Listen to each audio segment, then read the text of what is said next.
Hello again, fellow druids. I am Cheddar Caveman.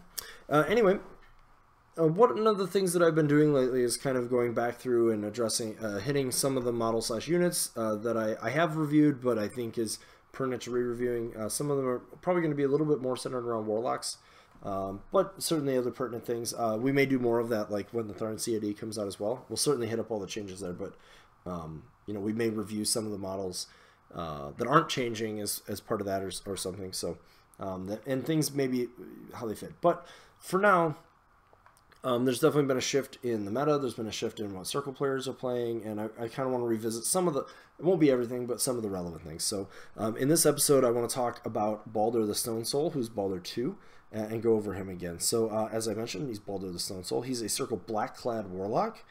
He is speed 5, strength 7, mat 7, rat 4, although that doesn't matter. Defense 13, armor 17. He is command 8. He has Pathfinder. He's on a small base. His melee weapon is Tritus, which is a 2-inch range, power and strength 14, damage type magical weapon. He is Fury 6. He has 17 wounds and 30 War Beast points. If we flip the card over, Tritus, just go over that real quick, has a special quality, Weight of Stone. This is unique to both Baldur's and Megalith. When a model is damaged by this weapon, it suffers -3 speed and defense for 1 round, which is very good, though generally the thing you put it on is hopefully dying. Then he also has Devourer's Debt, which is during your control phase, place 1 worm token on this model. This model gains +1 strength for each worm token on it. At the end of each of this model's activations, it suffers 1 damage point for each worm token on it, and the damage cannot be transferred. He also has, I'm going to skip around a little bit here, but he has Ritual of Renewal, which is a special action which will remove all of those worm tokens. Being it's an action, though, you will not be able to charge or make an attack if you do it. And then he has Elemental Mastery, which is construct war beasts in this model's battle group beginning their activations in this model's control range can charge and make power attacks without being forced. This model can heal construct war beasts in its battle group. Spell-wise, he has Crevasse, which is a 3-cost, range 8, power 12 spell. It's offensive. If it boxes the original target, you can make a Spray 6 attack using the box model as the model's point of origin. The Spray 6 attack can target models in the back arc. Models hit suffer a power 12 magical damage roll. Models boxed by Crevasse are removed from play. So that is both the initial hit and the spray. He has Ground 0, which is a 3-cost range self, AoE 5, POW 13 is technically not offensive, though it will do damage, as you'll see, or as I said, POW 13. Center a 5-inch AoE on the spellcaster. Each other model in the AoE is hit and suffers a POW 13 damage roll. Immediately after this damage resolve, each enemy model that is damaged by Ground 0 is pushed d6 inches directly away from the spellcaster in the order you choose. He has Rock Wall, which is a 2-cost range control wall template upkeep, which is place a wall template anywhere completely within spellcaster's control range where it does not touch a model's base, an obstruction, or an obstacle. The wall is an obstacle that provides cover. And finally, his most important spell, Roots of the Earth, which is a 2-cost range 6, lasts for a round, not upkeepable. Target friendly faction model gains +3 armor, cannot be knocked down, cannot move or be placed, and it lasts for 1 round. His feat is called Hallowed Ground, and it quite simply, friendly faction models currently in Baldur's control range are affected by Roots of the Earth for 1 round. So just a quick point of clarity, his feat is the spell, and this is going to be the first thing we talk about. His feat is the spell, therefore it is things that get around spells get around it. So Blessed, I think it's just Blessed. Blessed weapons will ignore that aspect. Yeah. So that's one thing. As a result, in my opinion, that makes Baldur 2 decently weak into a large amount of hordes. Circle has access to Wraithbane. Legion has a lot of access to Wraithbane. Grimkin has access to Wraithbane. You see a lot of those. And potentially Protectorate starts being a little bit weak for the same reason. I've often talked about that a lot of times it feels like Baldur is pretty hard or pretty boring to play. And that's because he's not flashy, right? So his strategy basically is I'm going to bring a brick, and you are probably not going to get through it. +3 armor on a lot of circle models is incredibly strong. Right now, I would say his strongest lists are being played in Bones with Wolds, which is great because sort of at the beginning of the game, you'd see him with Wold Wrath, but you would often see him actually with Living Beasts. Megalith is pretty much an auto-include with him. The healing aspect is very important. Being able to cast Under the Roots of the Earth is very important. Being able to cast Crevasse at a more accurately is pretty important. Being at times is more important, I should say. Being himself decently tanky, and his bond with Baldur to give him extra healing is also quite important because of the worm tokens. So that's one important thing. The other thing is they naturally have higher armor, and you're making their armor even higher. So like things like Wold Watchers, who naturally can go up to armor 21, now can go up to armor 24, and basically that means, in a lot of ways, that means you're just not trading into them. I recently played, I talked about it in another video, but I recently played a game of Bradigus into Slayer spam, and 2 Slayers weren't able to kill just a Stoneformed Watcher, and if he had Roots of the Earth, they just, like, he's just not dying. Now, they don't have the punch to come back as much either, right? Because they're not getting synergy in this case. So that's sort of the trade-off. And then Baldur's also looking to control the game through use of his rock wall. So I haven't played him enough to distinctly say this, but some folks who I know have told me that you can, for example, play Baldur into things like Warjack spam because you can use a combination of Roots of the Earth and the rock wall to keep other heavies off of your Wold Wrath. Further, you're able to the Wold Wrath in particular is good with him because it goes up to armor 23, it has 58 wounds, and it has Sacred Ward, which means that a lot of the ways of dealing with armor of that magnitude typically are debuffs. So you're not putting Parasite on him, you're not putting Crippling Grasp, you're not putting Curse of Shadows, you're not hitting him with harm. Things like that are just not happening. You do need to watch out for Rust from a few factions, which will, after the Crucible Guard changes go live, affect him. But I think that's okay. There's not a ton of sources of that out in the game, and I think you can kind of like make a point to address them first, and he'll be okay.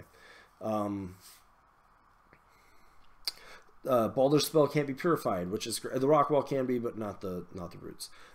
His feat is good, but like he has those effects where he needs them throughout the game. You do have to be careful not to get Baldur killed. 13, 17, 18 boxes is not that tanky, but he can have roots. You can put him in cover. You can put him on a wall. Like there are ways to keep him safe, and you need to pay attention to those. Oddly enough, he will often bring a Gallows Grove so that he can get roots where he needs to when he needs to. So more of a defensive use of it. He's going to bring the normal Blacklight Solos if he's in Bones. I think there might be some lists out there that still you could like try to get Getorix in there. Loki means you're playing out of theme, so I'm not sure I'd go there. But there's certainly some ways he can be decently tanky in that regard. I think the Fulcrum is a fine include with him. He likes the +1 to hits from Veteran Leader and the extra firepower. Plus, it's already armor 19 with 28 boxes, so being able to jack it up to armor 22 does mean it also can be a pretty good source of where to go with that. Like I said, if you go the route of living heavies, generally one of the cool things with Roots of the Earth is you can't be knocked down, and one of the ways people deal with things that are defense 14 frequently is to knock them down. So now if you need to, you can put a brick wall out there with your Getorix or Feral that are higher armor, high defense, can't be knocked down, may have cover, or may have the bonus against melee attacks, and they're actually also very decently tanky. And that's just another way to approach it. One of the things you do want to be careful with Baldur is his footprint is generally going to be decently small, so your positioning is going to be incredibly important with regards to scenario. If you have a Wold Wrath, you cannot be timid with it. It must be up in zones, preferably multiple zones. If you go the living route, they need to be somewhere in the zones that they can do stuff. You can use Things like mannequins are going to help you. Anything with ambush you want to include, like your minion option, things like that are going to be good too. Woldweirds are not bad with him either because of their ability to make extra shots. Yeah. So that's kind of what Baldur 2 does. Like I said, and one of the reasons I am still considering giving him some time is almost as a learning experience. Obviously, I would learn Baldur, but more to the point that a lot of my playstyle has been. I have a lot of games where I've won them by turn 3, turn 4 pretty frequently, and I think Baldur is a caster that you want to play with the intention of winning on turn 7, right? That's going to be the most critical, like very critical for his style of play. And I think knowing how to play some lists with that late game, right? Because that's sort of like Protectorate plays that style, Scorn can play that style, Trollbloods play that style, and Haley 2 plays it but very differently. And like knowing how to play things at that level that do that, I think would be important, would be nice for me to learn. But I do have to. It does mean I'll have to slog through some. The other side of that is he's just not a very proactive caster, right? He wants to put his defensive buffs in the right place. He wants to put his defensive models in the right place. He wants to put his rock wall in the right place. Things like that, and he needs to know when to cast these things. So I think there's a lot of choices.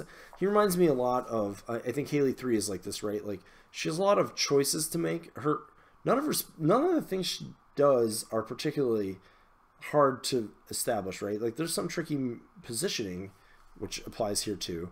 I think Haley 3 is harder to play, just for the record. But, you know, baby Haley is having to choose between, you know, do I make melee attacks? Do I use chain blasts? You know, like which tool is the right thing at the right time? Do I not cast anything at all? You know, does old Haley not make her shot? Does she revive some? Does she need to put a ghost walk out? Because she's only going to kind of get to do 1, at most 2 of those things, and if she does 2, it might be a risky position.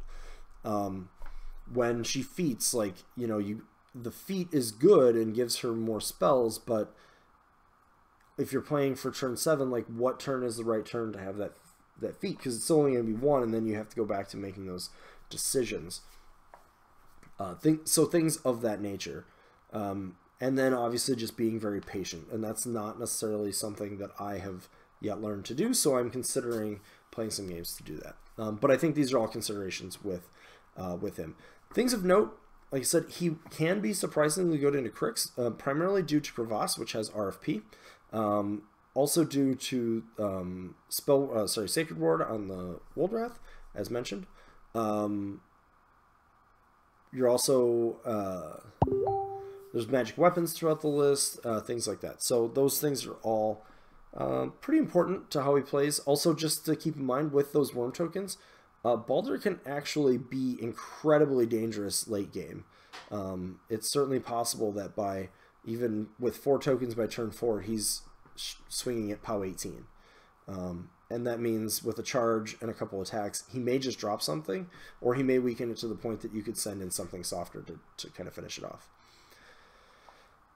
He is a little slower at speed 5, so again, his positioning is very important. Knowing when you should use the Ritual of Renewals to make sure that his life isn't getting so low that he's like in risk of an assassination he shouldn't be in risk of is also something you want to play for. So if I do get more games with him, there'll probably be more of a battle report type discussion. At the moment, I'm probably sticking competitively with the 2 lists I have been playing, but I'm definitely giving some thought to whether that needs to enter into my pairing to sort of shore up,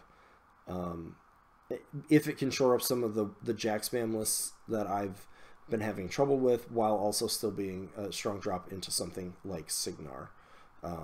Or if Una can be, you know, maybe Una's better there than I've given credit for. But generally, like, Nemo 3 is not something I want to play, at least certainly presently, Nemo 3 is not something I want to play Una into, and I'm not sure I want to play into Haley either. but I need to give that some more consideration. Anyways, that's Baldur 2. As always, if you like the content, join in the conversation. Links are below. You can also, if you like it, feel free to drop links, subscribe, like our video, and I will see you later.